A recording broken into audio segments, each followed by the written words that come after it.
at the Illinois State Fair, veterans parade down Main Street as war heroes. Tammy rides in a golf cart with the Grand Marshal, Iraq War vet Garrett Anderson. They met at Walter Reed 2 years ago. Garrett Anderson is also waging war on the VA. I paid a visit to Garrett at his home in Champaign, Illinois. Good morning. Did your country take care of you? At this point, no, they really let me down. On October 15th, 2005, Garrett, a National Guardsman, was driving an Army truck near Baghdad when an IED, an improvised explosive device, blew off his arm. I was reaching for my rifle at that point because you get into that battlefield moment, and I couldn't, because I was driving the truck at that point, and my arm was hanging there lacerated. His right arm gone. He had a lot of metal in there. His jaw fractured, his head and body torn by shrapnel. Enough injuries to amass a hefty pile of bureaucracy. This is probably my initial rating. And the Army has 10 pieces of paper for every process that you have to do. And I was right-hand dominant, so I couldn't fill out any of the paperwork. So Garrett's wife, Sam, who was in law school at the time, took on his case. She couldn't believe what the VA had to say. It says here, his shrapnel wounds all over body, not service-connected. Shrapnel wounds all over the body, not service-connected. Where did you get the shrapnel wounds? That's a good question, because I wouldn't know that either. It's interesting, this particular document as well, the person who filled it out obviously did not want to leave any trace. They actually cut out their own signature. That's how we received it. That's how you received it. They did not want to take credit for this. Who would? Who would want to tell an Iraqi or Afghanistan soldier who was blown up by an IED that his wounds were not caused by his service over there? I took Garrett's award letter to the Department of Veterans Affairs in Washington. I wanted Acting Secretary Gordon Mansfield to explain how something like this could happen.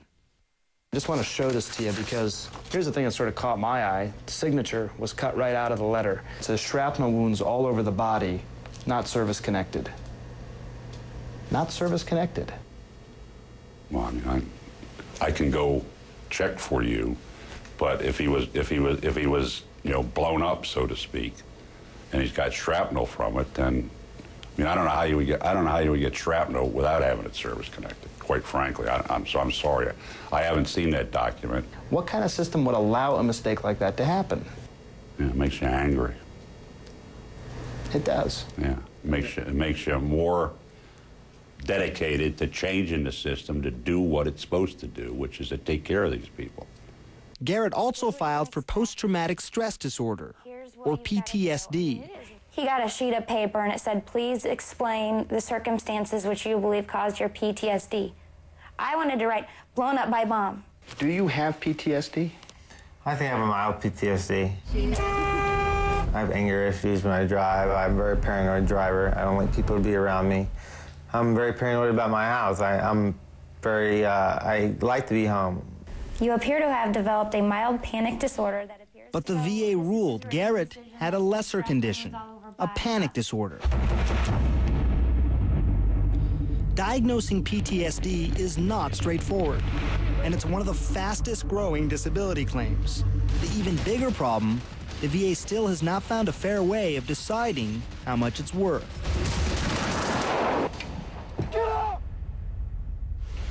Dr. Ravel, we'll just have a seat inside and I'll get started. Over the last 2 years, Dr. Chirag Ravel has seen more than 200 cases of troops returning home with PTSD at his clinic alone. He counsels veterans at Hines VA Hospital near Chicago. When the war started, I don't know if anyone knew that it would last this long or we'd have this influx. Follow-up patients, and these are new patients here. A lot of it is just normalizing or returning to civilian life. If you spend a year, and every year you could potentially die, you're on edge a lot.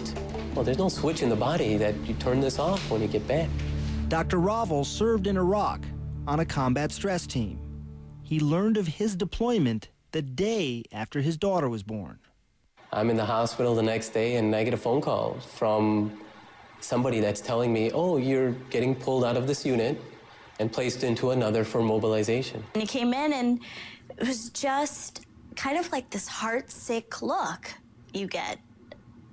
Hard to explain, but just, you know, a fake smile. And it's the happiest time of our life. She read me like a book, immediately said, what's going on? Dr. Ravo would say goodbye to his wife, his newborn, and his 2-year-old daughter, learning firsthand the stress of going off to war. I saw a lot of guys that just couldn't sleep, and that would affect their work, so that becomes very important. I saw guys that would have spousal troubles, marital troubles. The good news is the VA has put more effort into diagnosing PTSD, but it is not an exact science.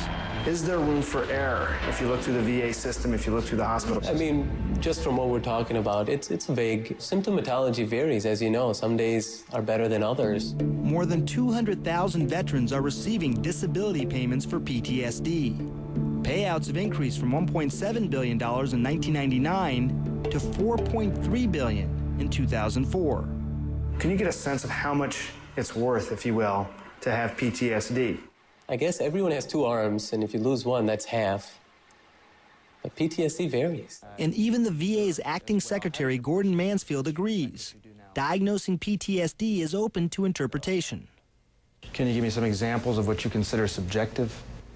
PTSD ratings. You've got medical doctors, psychiatrists, and I would bet you, and I bet you would agree with me, we line 10 of them up and examine, let's say, 3 people who are claiming to have PTSD. You might get different answers. How you doing, Skylar? So Garrett Anderson can't be sure he has PTSD. But he did learn something even more alarming nearly a year and a half after returning from Iraq.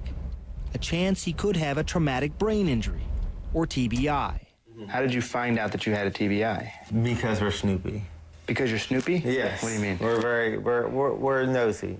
You know, I took my mother-in-law and my wife to one of my appointments for my evaluation for my scars and my shrapnel. And the doctor left the office, and my mother-in-law went through the file that the doctor had. In that VA file, a startling discovery. Garrett had sustained a traumatic brain injury. It's a serious condition, and Garrett wasn't getting paid or treated for it. Skylar! By June 2006, the Andersons were expecting their first child and their first disability check. But the VA only awarded him $1,800 a month, far less than the $3,000 a month Garrett earned in Iraq. Now, with evidence of a traumatic brain injury in hand, the Andersons appealed the VA's decision. But the Department of Veterans Affairs is a backlogged bureaucracy. On average, initial claims take about 6 months. An appeal, on average, 2 years. Next, in desperation, Garrett turns to his congressman for help.